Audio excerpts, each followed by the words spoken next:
The happiest people in life, when people are at their best, is because they love something more than they love themselves. They love their children, they love God, they love their mission, what have you. And all misery comes from rumination, from sitting around being depressed, going in circles in your own head about me, me, me.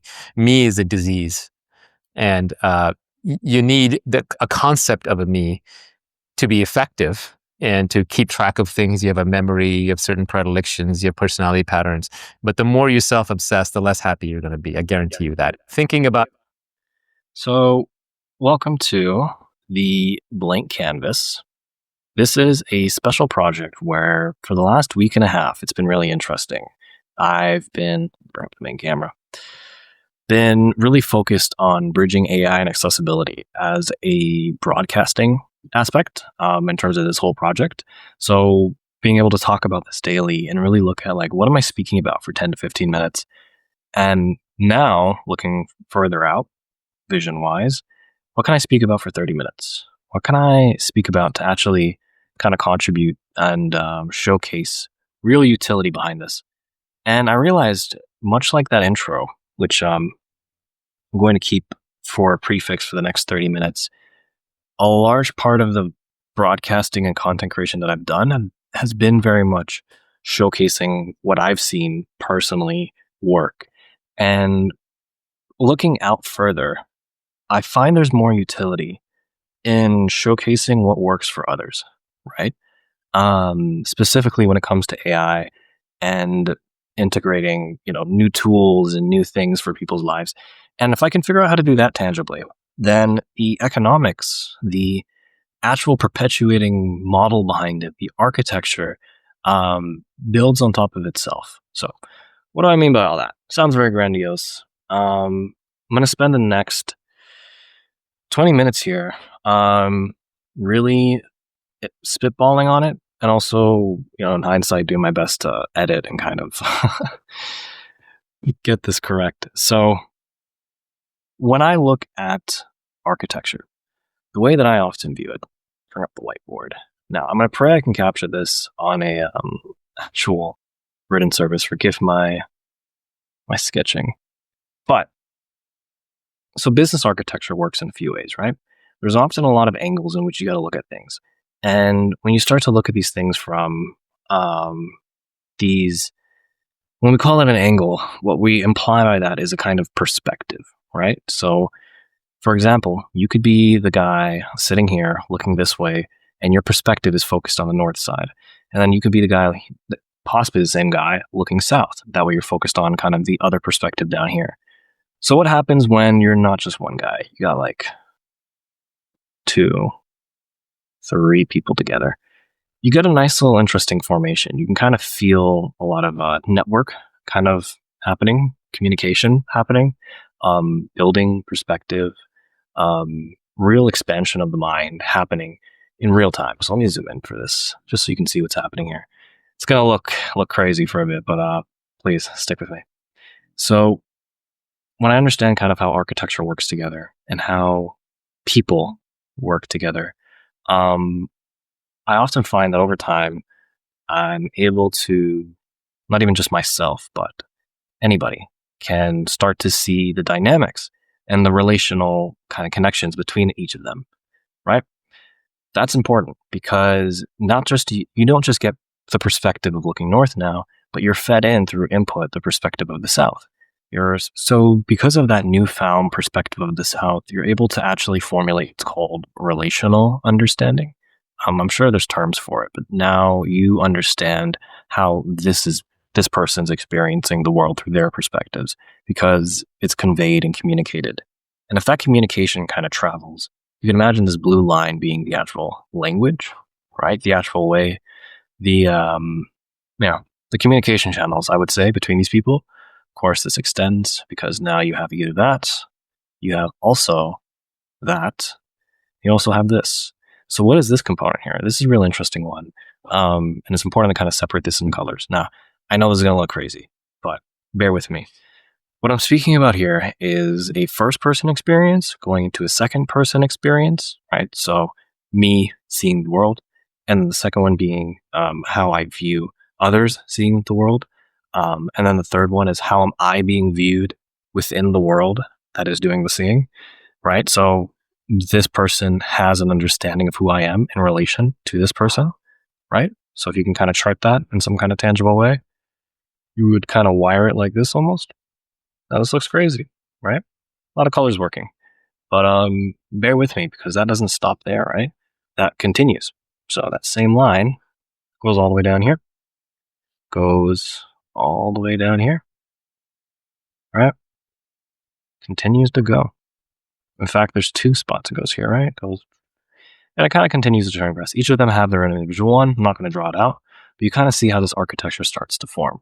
So what is architecture at its definition?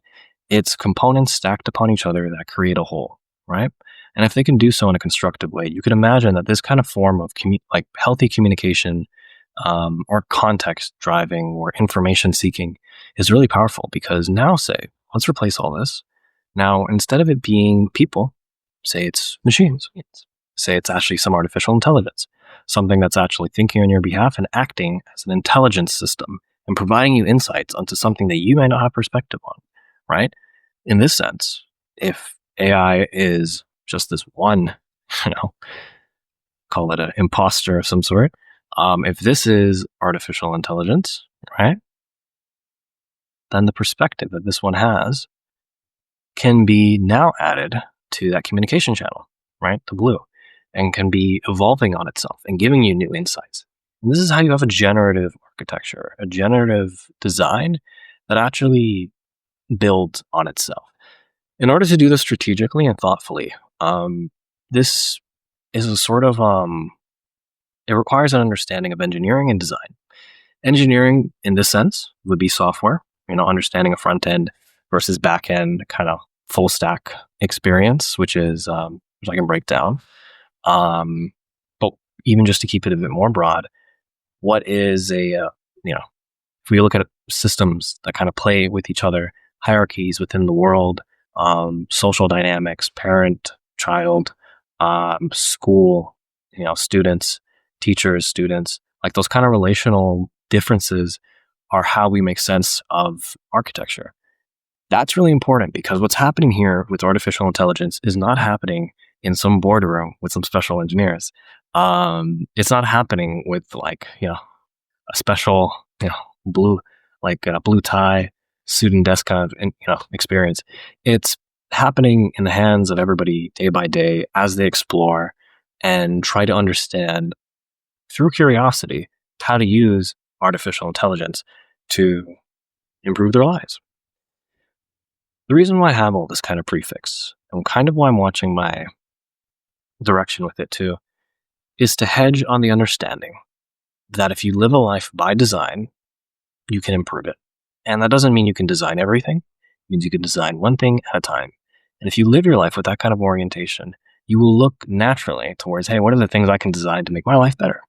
Some people have better diet, better time management, better, mental hygiene, better digital hygiene, better spiritual hygiene, sometimes physical hygiene. Like people have their one perspective and focus at a given time and moment. But over time, we experience an additional step here. Now, this is going to look trippy. And if you bear with me, I hope I can kind of take you through it in a way that can make sense and do my best to articulate this without looking insane. So, just to recap, bring us all together. There's different ways that people interpret the world. If they're following a common principle sort of approach through design and engineering and understanding of how things kind of build on top of each other, they can then build with the many components that exist with artificial intelligence. And automation is just one of those components, right? It's a core one, but it's one of them. And a large part of the current market is speaking towards, how to do things, not why. And a large part of bridging this accessibility is helping people understand why. So why are enterprise people building with AI the way they are? Why are, startups starting in a way that slaps on AI first and its novelty and its its momentum. And what are the real functionalities and purposes of these services on the market? And when I start to explore that, we're exploring an additional dimensional step. When I say dimensional, I'm not speaking like some kind of, this isn't esoteric. It's dimensional in the sense that it works different than the rest. What do I mean by that? So, check this out. As we get from this, oh, that was bad. Don't do that. Sometimes the autofill surprises you. Sometimes we get from here to, assume that it connects. We get from this person to this one. Time passes. To explain temporal passing, the best way I can approach that is through a concept called zone of proximal development. Now, this is one way of explaining this concept and why I think it's really important here. I'm just going to drag it to the side. But essentially, like most things, there's this curve, right? Let's assume this is me and my nice graphs because, the danger of a man and a graph. So, the zone of proximal development, the way it works, it's an educational psychology piece. But it really, I don't know, with the line graph makes more sense on this. Yeah, let's go with this. So the zone of proximal development works like this. There are 3 zones that learners naturally go through. The first one is they can't do it. They see it as something from the outside looking in. They feel different from it. They don't think it's for them. They don't think it's possible. The second zone feel that they can do it with guidance. These people, they need a sort of helping hand, someone to actually be there for them. And sometimes, well, most times, this can be cost intensive, time intensive, circumstantial, up to the odds, up to the fates. There's a gamble without getting too existential. Temporal time piece, right? And then the next piece of it is that the third zone is that learners can do it without guidance. This isn't necessarily a point of mastery. This is a point of theorizing. And this is a point of sharing things, not with the intent to act like an expert, because that is a falsehood of, hubris, I would say, where the argument of like, how well do I know my things or what I'm articulating and documenting is something I have to crossroads with before I record. And the reason doing that is so that I can actually share it in a thoughtful way. So if you keep in mind what's happening there, as I'm speaking about myself and what I prefixed earlier, is that in the nature of development, you will be experiencing yourself, which sounds very philosophical or, big and grandiose. But the reality of that is just time is passing. And as time passes, you change from someone who can't do something to something that you can do with inspiration, and then something that you can do without a hand. And that happens over time, right? So bring us back to this egregious graph here. As time passes on, your understanding of the world around you changes because your perspectives around architecture evolve. You start to see things from different angles, perspectives. I keep saying the word perspectives. Another term, which may sound synonymous but is different, is domain. Domain is a bit different. So I'm going to do a quick little fresh one on this. So this is the difference between dimensions and domains. So let me get rid of this wildly color. So dimensions in the artistic world, as you can imagine, is the measurement of 4x4, 200 by 200, the kind of pixelated side of things. I want to say design-oriented way of looking at dimensions is understanding why they work. They create a frame of understanding in which you can approach the world. Why is that important? So when you as an individual walk into a building, you see how the brick on the wall kind of stacks on top of each other. Now, say somebody else comes in and they are quite familiar with the type of bricks that build these buildings. And these type of buildings specifically, right? Like say if it's some crazy skyscraper stuff, you don't want no brick and mortar at the base of that. It's interesting kind of seeing from what perspectives people kind of approach the world. Give you a simpler example. I'll say myself. Sometimes we walk into a kitchen and we see our fridge, and we see our choices of ingredients. And we may see a recipe in our mind, but a chef walks in and they see something else. They see a frame in which they can build upon. And this is kind of the basis of things, right? This is a pattern in nature. Dimensions are a layer of understanding. If you can imagine this inner one being the domain. Domain is kind of the area in which the understanding and focus is shared. And when you share a domain of focus with somebody, you're able to contributively build with them. That's important. So as we approach this, take a sip of water. So as we approach this, we might recognize it resembles a few things in the esoteric side of things, which I won't speak about. There's many resources on that online.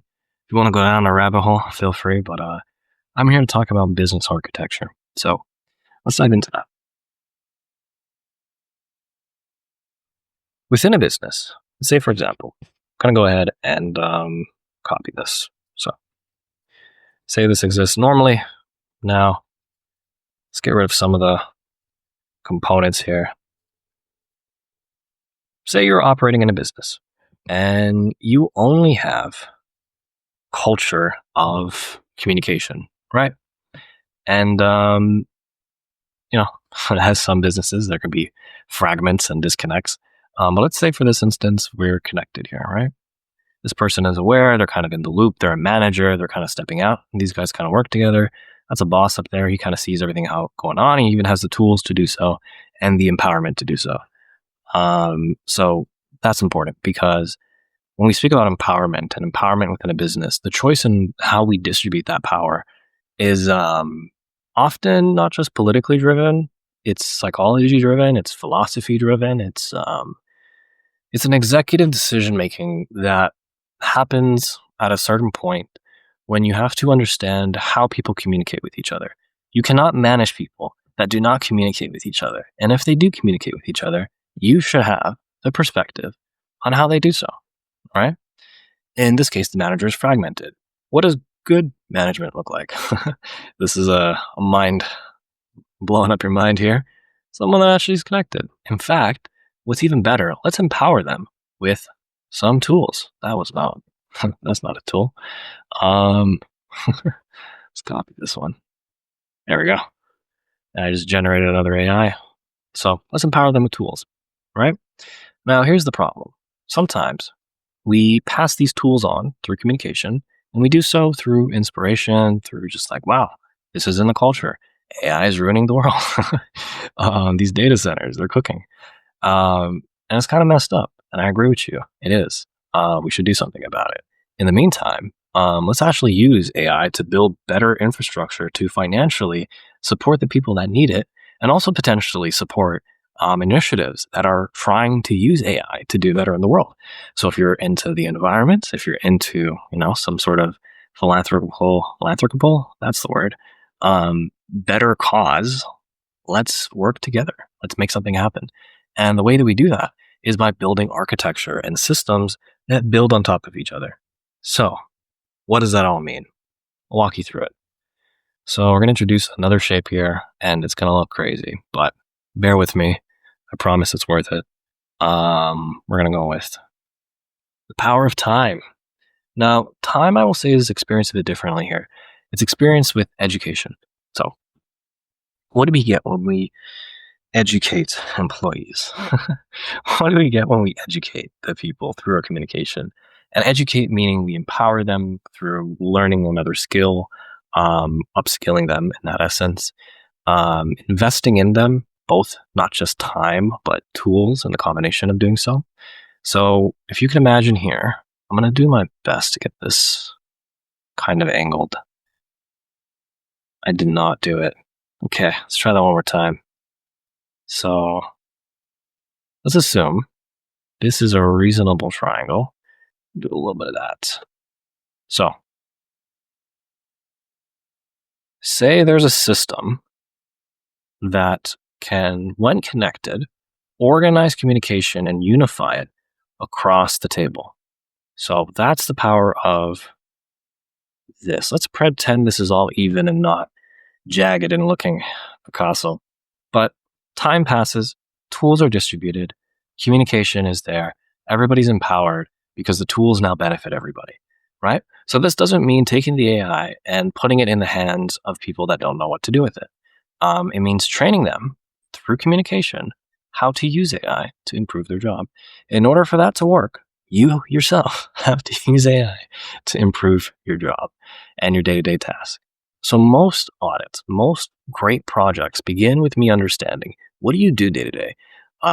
What are your tasks? That's kind of the stakeholder interview. It's just like, what are you responsible for? I'm kind of like, yeah, what do you do? And if you can't answer that clearly, then it's like, there's something about the management side of that, we just got to take into account. But I also recognize that like you can't be shaking the finger down in that essence. So what can we do to actually contribute to that situation and actually improve it in a way that will benefit, right? Bear with me as we theorize here. So the next piece, more shapes, as you can imagine. And I promise I'm not pulling this out of my hat. These are things journals from times beyond. This is actually a crazy journal note from 2019. And I was reading through it and I was like, okay, there's what I was doing at the time when I started to write about this was, this is a bit of a side tangent. I promise we'll come back. I was in Europe and I flew one way. I pretty much left Canada being unvaccinated at the time due to my own heart condition stuff. All medical jazz. I embraced that. There had to be more, right? And by traveling, I got to kind of experience that. And when I was there, I had a lot of ice cream with like a lot of CEOs that were just like old, Greek dudes. And I learned a lot, surprisingly, with all the madness. It was a good time. And I feel like I was spending a lot of time out in nature, articulating things and communicating and experiencing this in real time, even just with a small group of people. Because sometimes like these echo chambers, these kind of like wisdom, filled conversations that can let light bulbs go off, they happen behind closed doors and, even not closed doors, but mountains and trails. So a lot of that doesn't really meet people where they need it. Looking here now, realizing that what I'm sharing, I'll just only learn how to better package it, allows me to embrace exploring the architecture of how I'm communicating to the world in real time. So with that point being said, bringing us back, quick little story. The next reasonable way to empower a business moving forward with this sort of educational loop happening, things improve, that's great. If you can imagine for a moment, this gets a bit grandiose. This is kind of like stepping into a bit of a different perspective as well on things. If we can, let's assume that this is a department. This is a group of people. What if there's some decision making that needs to happen at a greater scale that the management cannot handle in order to actually grow the business and scale it? What if we want to grow beyond our perspectives? What if we want to grow beyond what we have access to? And that requires us to access a sort of larger piece. So say this is one. We're not going to do something too crazy here, but let's try that. Starting to look a little bit like astronomy here, or biology. Chemistry? Hard to say. They always had little diagrams. Anyways, so assume this is all nice and even. We're going to do a little something crazy here. All right, don't even have like the craziness going on, but let's assume that this other other team does, right? And they want to relay kind of how they're doing things, how they're solving problems, how they're essentially scaling, right? We always hear that word. We're like, what the heck does that mean? They're actually growing, and they're doing so not just over time, but compounding on top of that time by standing on the experiences of others and standing on what has actually worked in the world and your understanding of that, right? So with that being said, you can imagine this continues in perpetuate, kind of like, there's these guys down here, and then you can kind of imagine another group here, and then it just grows and grows and grows. And that's kind of like, that's architecture for you. So in a nutshell, if you're looking for like actual building architecture and not design thinking, this is not the spot. But if you are looking to build with AI and improve your life in a day-by-day way, this is what we're trying to do. And so why is this all important, right? It sounded very like almost existential, psychological at some points. But the reality of where that kind of comes into place is very much aligned with how do we approach the world and work against this concept of inshitification, right? Like, how do we not create things that perpetuate worse, or not really contribute necessarily to the world? You know what I mean? Like, how do we create something that isn't, as they would say, AI slop? But I want to give it a better name, better anchor, because that sounds, aggressive. I feel like to really draw on it and to harp almost. Each of us are blessed with the privilege of perspective and the ability, the responsibility to communicate that meaningfully. I feel lies on everybody. Of course, like whether or not you do that through your friends, through a notepad, through painting, through, singing, it doesn't matter. If it draws you economic side of things, I do think that by improving your ability to communicate, your economic capacity also increases. And a large part about bridging accessibility around like what we're doing, that component of everything, is really about how do I meet you where you're at and how can I do so meaningfully? And looking back over time, the ways of doing that, were very much gut and intuition driven. And I think that's a good way to kind of carry forward, even with this. However, that comes with the complex of all that temporal extra focus stuff, right? So what's important now that you understand the architecture piece is now you can understand how you yourself can manage things and choose to kind of orient yourself towards perspectives. So for myself, let's bring it back here. What I do sometimes is I actively, some days I wake up and like I'm more on the red, kind of like focusing on what are other people kind of like, what's the best, like, focus on other people. That's just the nature of things. Most people, by the way, have much more lines.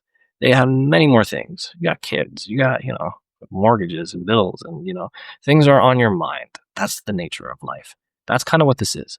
If you overwhelm one of these with too many things to kind of look at, you start to miss basically your access to more information. We all have a capacity, all right?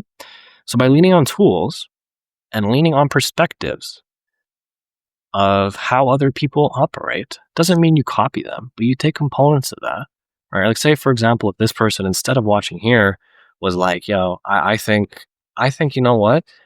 This person actually knows more than the manager and they actually talk to me more. And that's something I want to pay attention to. And that's a communication point that I think is really important. Now, of course, I'm still going to be paying attention to that. But now because I'm exploring that, I think I should also see what's happening over here and try to interject myself. Busy mind. That's the caveat, right? You want to ensure that you're keeping it simple and keeping it well articulated.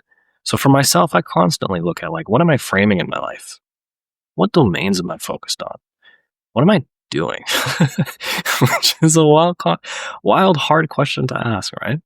And what domains? What kind of what dimensions am I looking at, right?